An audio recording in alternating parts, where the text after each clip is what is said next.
दोस्तों, world war का जिक्र होते ही लोगों के हाथ पांव थर थर कांपने लगते हैं। इतनी एडवांस टेक्नोलॉजी और एडवांस वेपन्स ना होते हुए भी वर्ल्ड वार 1 और 2 ने ऐसा कहर बरसाया था कि शायद ही कोई भूल पाया हो। हज़ारों या लाखों नहीं बल्कि करोड़ों लोगों ने अपनी जान गंवाई थी और उसके बाद के असरात और भी ज़्यादा ख़तरनाक थे। खाने की कमी के बाद लाखों लोगों की जान गई। इसके अलावा कई तरह की बीमारियां भी पैदा हुईं। हिरोशिमा और नागासाकी पर गिरे बॉम्ब ने जो नुकसान किया था वो जापान के लोगों के दिलों में अभी भी ताज़ा है।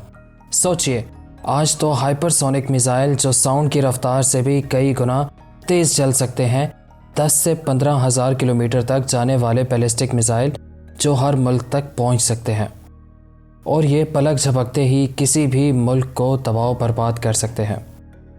वर्ल्ड वार 3 जब होगा तो अपने साथ बेपनाह तबाही लेकर आएगा और आज की वीडियो में हम ये जानने की कोशिश करेंगे कि वर्ल्ड वार 3 के वक्त दुनिया के हालात कैसे हो सकते हैं।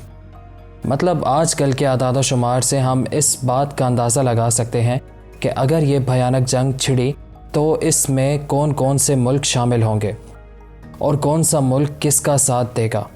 दोस्तों, वर्ल्ड वार कहीं भी किसी भी वजह से हो, जंग के बहाने चाइना अपने बॉर्डर्स को बढ़ाने की कोशिश ज़रूर करेगा, क्योंकि ज़्यादातर हमसाए मुल्कों से चाइना की नहीं बन रही, जैसा कि ताइवान से।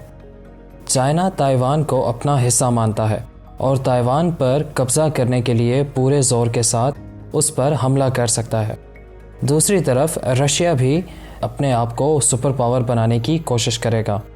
इसमें रशिया पूरा यूक्रेन और सेंट्रल एशियाई मुल्कों का ज़्यादातर हिस्सा जैसा कि एस्टोनिया, लैटविया और लिथुआना पर कब्ज़ा करने के लिए पूरा जोर लगाएगा, क्योंकि ये मुल्क नेटो के मेंबर्स हैं। तो यूरोपीय यूनियन के ज़्यादातर मुल्क कनाडा और ख़ासकर अमेरिका रशिया के ख़िलाफ़ ऐलान जंग कर देंगे। इस जंग की आग में पिछले वर्ल्ड वार 2 की तरह ही यूरोप फिर से वर्ल्ड वार 3 की जद में आ जाएगा और इसके ज़्यादातर मुल्क इसमें शामिल हो जाएंगे। अमेरिका जो इस वक्त सुपर पावर बना बैठा है और दुनिया के कई मुल्कों से उसने दुश्मनी मोल ली हुई है, तो अमेरिका को सेकंड फ्रंट वार का सामना करना पड़ेगा। एक तरफ रशिया के खिलाफ लड़ना ही होगा, दूसरी तरफ चाइना जो ताइवान पर वॉर डिक्लेयर कर सकता है। इसके जवाब में भी अमेरिका को चाइना के खिलाफ पूरी तैयारी के साथ जंग के मैदान में उतरना पड़ेगा, यानी अमेरिका को सेकंड सुपर पावर का सामना करना होगा। अमेरिका ने पहले ही ये कह दिया था कि अगर चाइना ने ताइवान पर कब्ज़ा करने की कोशिश भी की तो अमेरिका उसके खिलाफ खड़ा होगा। चाइना और अमेरिका के दरमियान जो जंग होगी, इस जंग का मैदान साउथ चाइना सी होगा और क्योंकि साउथ चाइना सी को लेकर चाइना के तकरीबन सभी एशियन मुल्कों के साथ तनाव है, तो वो मुल्क चाइना के साथ लड़ते हुए दिखाई देंगे और अमेरिका और ताइवान को फुल सपोर्ट करेंगे। लेकिन इन सब के बीच आपको चौंकाते हुए ये मुल्क चाइना के साथ खड़ा होगा। जी हाँ, उस वक्त भी अक़वाम मुत्तहिदा में रूस के ख़िलाफ़ वोट करने में ये मुल्क शामिल था। जी हाँ, ये मुल्क है नॉर्थ कोरिया। इस मुल्क की सबसे ज़्यादा दोस्ती चाइना और रशिया से है।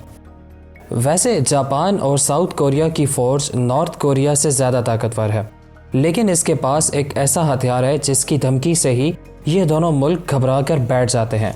वो हथियार है न्यूक्लियर बॉम्ब। जो मुल्क अमेरिका जैसे ताकतवर को धमकी देने से नहीं घबराता, वो जापान और साउथ कोरिया से भला कैसे घबराएगा। पूरी दुनिया में नंबर 1 और नंबर 2 पर कारोबार के मामले में अमेरिका और चाइना है, जो हर साल अरबों खरबों डॉलर्स में तिजारत करते हैं। लड़ाई में दोनों मुल्कों की तिजारत बंद हो जाएगी। इसी वजह से इन दोनों मुल्कों को बहुत नुकसान होगा। लेकिन अमेरिका चाइना से एक्सपोर्ट कम और इंपोर्ट ज़्यादा करता है, इसीलिए अमेरिका से ज़्यादा नुकसान चाइना को होगा, क्योंकि अमेरिका के दोस्त ममालिक भी चाइना से तिजारत को बंद कर देंगे। ताइवान के जज्बातीपन की वजह से चाइना और इंडिया के बॉर्डर पर तनाव भी बढ़ जाएगा, जो अक्सर बड़ा ही रहता है। इंडिया से तिजारत करते वक्त चाइना को अरबों डॉलर्स का फ़ायदा होता है। वहीं हमारी रोज़मर्रा की इस्तेमाल की चीज़ें हम चाइना से इंपोर्ट करते हैं, इसीलिए जब ये तिजारत बंद हो जाएगी तो दोनों मुल्कों पर बहुत ज़्यादा फ़र्क पड़ेगा और चाइना को तो बिलियन ऑफ डॉलर्स का नुकसान होगा। किसी भी मुल्क की मईशत जिस चीज़ पर मुनहसर होती है वो है एनर्जी। ज़्यादातर एनर्जी ऑयल, कुदरती गैस और कोल से बनाई जाती है। इन तीनों चीज़ों को चाइना भारी मिकदार में दूसरे मुल्कों से मंगवाता है, जिसमें कोल ऑस्ट्रेलिया से ख़रीदता है। आज भी देखा जाए तो चाइना से ऑस्ट्रेलिया के रिश्ते बहुत ज़्यादा ख़राब हैं और दूसरी तरफ ऑस्ट्रेलिया भी अमेरिका का बहुत करीबी दोस्त है। इसी वजह से ऑस्ट्रेलिया चीन को कोल एक्सपोर्ट करना बंद कर देगा। वैसे ऑस्ट्रेलिया ने पहले भी कई बार ऐसा किया है, पर इस एक्सपोर्ट को बंद करने से नुकसान तो ऑस्ट्रेलिया का ही होगा। ऑस्ट्रेलिया कोल से आने वाले पैसों पर इतना ज़्यादा इन्हिसार भी नहीं करता, लेकिन चाइना ऑस्ट्रेलिया के कोल पर बहुत ज़्यादा इन्हिसार करता है, इसीलिए चाइना को काफ़ी ज़्यादा नुकसान होगा। दूसरी बात, चाइना ऑयल और कुदरती गैस ज़्यादातर सऊदी अरब और यूएई से मंगवाता है और सऊदी अरब और यूएई के अमेरिका के साथ ताल्लुकात बहुत गहरे हैं। बावजूद इसके भी चाइना के पास एक ऑप्शन बचा रहेगा, वो है ईरान का। न्यूक्लियर प्रोग्राम की वजह से अमेरिका ने ईरान पर बड़ी पाबंदियां लगा रखी हैं, इसीलिए अमेरिका ईरान को अपना सबसे बड़ा दुश्मन मानता है, जिससे चाइना और ईरान और ज़्यादा करीब आ जाएंगे। ईरान चाइना को गैस और ऑयल ज़्यादा मिकदार में फ़राहम कर सकता है, लेकिन इसमें भी चाइना को बहुत मुश्किल का सामना करना पड़ता है। चाइना जब भी ईरान से ऑयल टैंकर लेगा उसे इंडियन ओशन से गुजरना पड़ेगा, जहां इंडिया का मुकम्मल कंट्रोल है। चाइना किसी तरह इंडियन ओशन को पार कर भी लेता है तो उसे मलेशिया स्टेट से होकर गुजरना पड़ेगा, जहां अमेरिकन और इंडियन नेवी हमेशा मौजूद रहती है। वर्ल्ड वॉर 3 की ख़तरनाक सूरत हाल में चाइना का मलेशिया स्टेट से ऑयल टैंकर को निकालना नामुमकिन साबित होगा। चाइना अपनी 60% तजारत इसी स्टेट से करता है। चाइना अपने दुश्मन मुल्क से तो दूर अपने किसी दोस्त मुल्क से भी तजारत नहीं कर पाएगा, जिससे चाइना की मईशत पर बहुत बुरा असर पड़ेगा। लेकिन दोस्तों, ये इतना आसान भी नहीं होगा।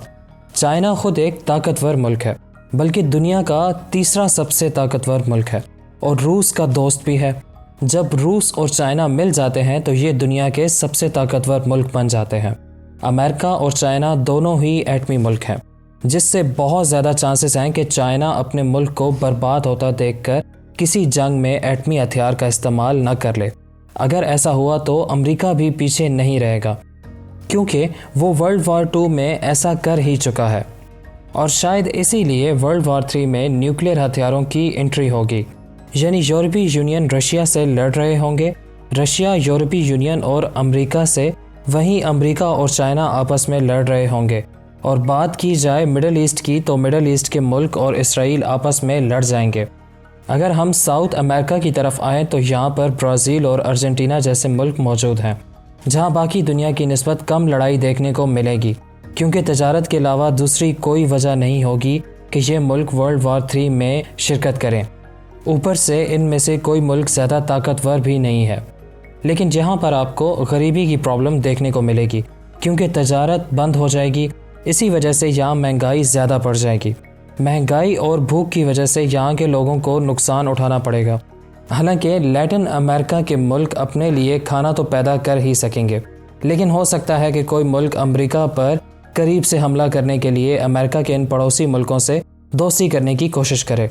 ऐसे में ये हमसाए मुल्क अमेरिका के दुश्मन बन बैठेंगे और तब अमेरिका इन मुल्कों को बहुत मुश्किलों का सामना करवा सकता है। अब अगर अफ्रीका की सूरत हाल देखी जाए तो शायद वर्ल्ड वॉर 3 में सबसे महफूज मुल्क अफ्रीका ही होगा, क्योंकि वहाँ के ज़्यादातर मुल्क ज़्यादातर प्रॉब्लम में ही हैं और वो प्रॉब्लम है गरीबी की। इसीलिए अफ्रीका के मुल्क किसी दूसरे मुल्क में ज़्यादा दिलचस्पी नहीं लेते और ना ही अमेरिका और रशिया की तरह दूसरे मुल्कों में घुसकर गुंडागर्दी करने की कोशिश करते हैं।